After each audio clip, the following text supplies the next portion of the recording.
శాసనసభ్యులుగా అదేవిధంగా మంత్రిగా మన సౌతమ్మ గారు రావడం మన మహిళల అదృష్టం.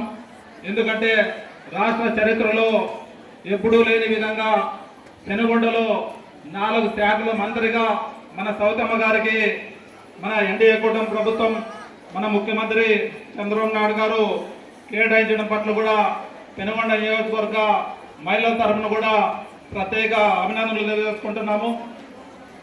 ఎందుకంటే సౌతమ్మ గారు అధికారం ఉన్నా లేకున్నా సేవా కార్యక్రమంలో భాగంగా గతంలో 600 రోజుల నుంచి అన్నా క్యాంటీన్ నిర్వహణ అయితేనేమి, అదేవిధంగా గర్భిణీలకు పౌష్టికాహారం ప్రతి మండలం కేంద్రంలో కూడా గర్భిణీలకు పౌష్టికాహారం అయితేనేమి, అదేవిధంగా కరోనా సమయంలో పేదలు ఇబ్బందులు పడుతున్నారన్న ఉద్దేశంతో పేదలందరికీ నిత్యావసర సరుకుల పంపిణీ అయితేనేమి, అదేవిధంగా రంజాన్ సందర్భంగా రంజాన్ తోఫా అయితేనేమి, అదేవిధంగా సంక్రాంతి సందర్భంగా సంక్రాంతి కానుకలు అయితేనేమి, ఈ విధంగా అనేక సేవా కార్యక్రమాలకు శ్రీకారం చుట్టిన వ్యక్తి మన సౌతమ్మ గారని కూడా ఈ సందర్భంగా తెలియజేసుకుంటున్నాము.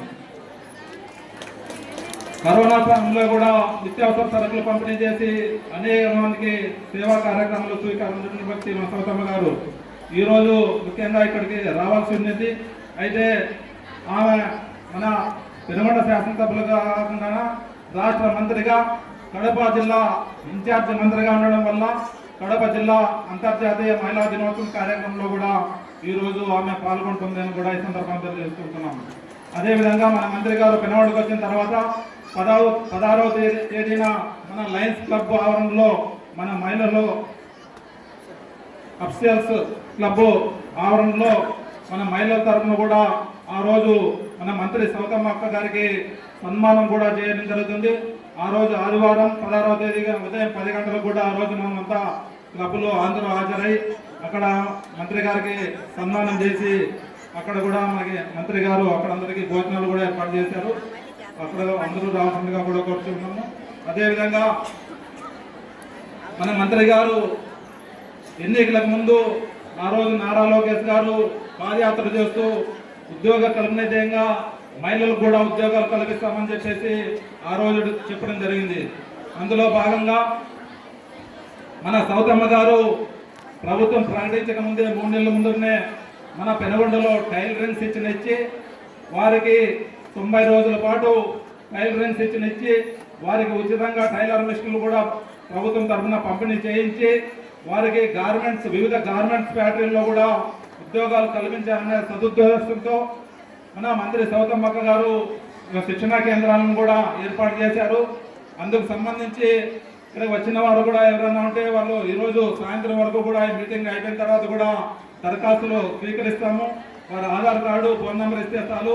వారందరికీ మళ్ళీ మంత్రి గారి సమక్షంలో రోజు శిక్షణా కార్యక్రమాన్ని కుట్ట మిషన్లు శిక్షణా కార్యక్రమాన్ని వివేకానంద కాలేజీలో ఆల్రెడీ కుట్ట మిషన్లు కూడా వచ్చాయి. 90 రోజుల పాటు మీకు శిక్షణ ఇచ్చి 90 రోజుల తర్వాత ఎవరైతే శిక్షణ పొంది ఉంటారో వారందరికీ కూడా కుట్ట మిషన్ ఇవ్వడం జరుగుతుందని కూడా ఈ సందర్భంగా తెలియజేసుకుంటున్నాము. కాబట్టి ఈరోజు సాయంత్రం వరకు కూడా ఈరోజు మధ్యాహ్నం భోజనాలు కూడా మా సౌతమ్మ గారు ఏర్పాటు చేశారు. భోజన అనంతరం ఎవరైతే దరఖాస్తులు ఉన్నారో అవి కూడా దరఖాస్తులన్నీ స్వీకరిస్తాము. ఎవరైతే కుట్ట మిషన్ 2 షిఫ్ట్లు ఉంటాయి. ఉదయం 8:30 నుంచి మధ్యాహ్నం 1 గంట వరకు షిఫ్ట్, మళ్ళీ మధ్యాహ్నం 2 గంటల నుంచి సాయంత్రం 5 గంటల వరకు షిఫ్ట్ ఉంటుంది.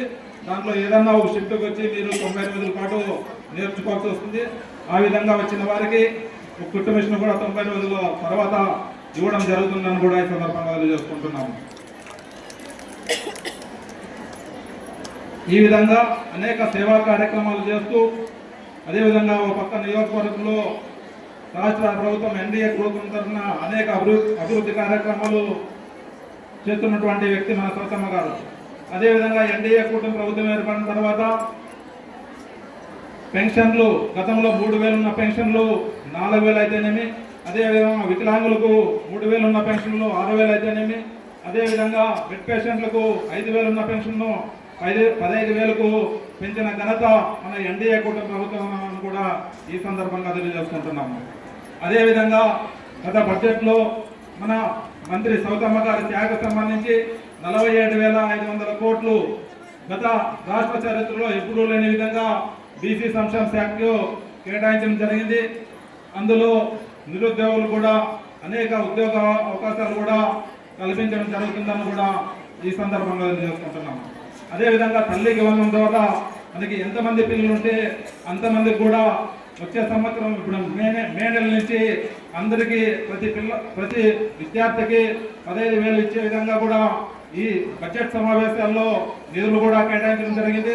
కాబట్టి జూన్ నెల నుంచి ప్రతి విద్యార్థికి కూడా వారి అకౌంట్లోకి ఎంతమంది పిల్లలు చదువుతుంటే అంతమందికి కూడా 15,000 రూపాయలు కూడా జమ అవుతుందని కూడా ఈ సందర్భంగా తెలియజేసుకుంటున్నాము. అదేవిధంగా రైతు అన్నదాత సుఖీభావ పథకం ద్వారా రైతులందరికీ పాస్బుక్ ఉన్న ప్రతి రైతుకు కూడా 20,000 ఇచ్చే విధంగా కూడా ఈ బడ్జెట్ సమావేశాల్లో నిధులు కేటాయించడం జరిగింది. రైతులు కూడా మన మహిళా రైతులు ఉన్నా కూడా ప్రతి ఒక్క రైతు కూడా 20,000 రూపాయలు కూడా వచ్చే మే నెల జూన్ నెల నుంచి జమ అవుతుందని కూడా ఈ సందర్భంగా తెలియజేసుకుంటూ మన అభివృద్ధికి అదేవిధంగా నిన్ననే మన మంత్రి గారు కూడా చెప్పారు, ఈ సంవత్సరంలోనే ఉచిత బస్సు ద్వారా ఆ జిల్లా పరిధిలో మన ఏ జిల్లాలో అంటే ఆ జిల్లా పరిధిలో మీరు ఎక్కడికి పోయినా కూడా ఉచిత బస్సు కూడా సూపర్ 6లో భాగంగా హామీని కూడా తొందరలోనే అమలు చేస్తారని కూడా ఈ సందర్భంగా తెలియజేసుకుంటూ మన అభివృద్ధి జరగాలన్నా మన మహిళల అభివృద్ధి జరగాలన్నా ఒక తెలుగుదేశం ప్రభుత్వంలోనే అని కూడా ఎన్డీఏ కూటమి ప్రభుత్వంలోని కూడా ఈ సందర్భంగా తెలియజేసుకుంటూ ఈ అవకాశం ఇచ్చిన పెద్దలకు అదేవిధంగా ఇక్కడ విచ్చేసినటువంటి మహిళలకు మరొకసారి అంతర్జాతీయ శుభాకాంక్షలు తెలియజేసుకుంటూ ఈ అవకాశం ఇచ్చిన పెద్దలకు నమస్కారాలు తెలియజేసుకుంటున్నాను.